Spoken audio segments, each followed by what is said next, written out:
ବାପ ଘରକୁ ଚାଲିଗଲା ଏଯାଏ ଫେରିନି ଆଉ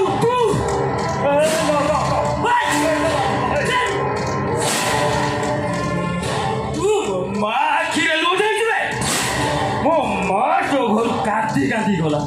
ତୁ କ'ଣ କହିଛୁ ଜାଣିନୁ ବୋଲି ତୋ ବେକର ପଛ ପଟୁ କାଟିଛି ଆଉ ତା ନହେଲେ ଚୋର ଟୋକା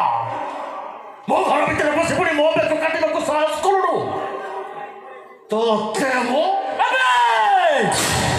ଏବେ ପ୍ଲେନ୍ ଚାଲିଛି ଆଉ ଯଦି କେବେ ଏମିତି ଭୁଲ କରୁ ବୁଝିଆଲି ବି ମାର୍କେଟ ଆସୁଛି କାକା ଭଗବାନଙ୍କୁ ଦେ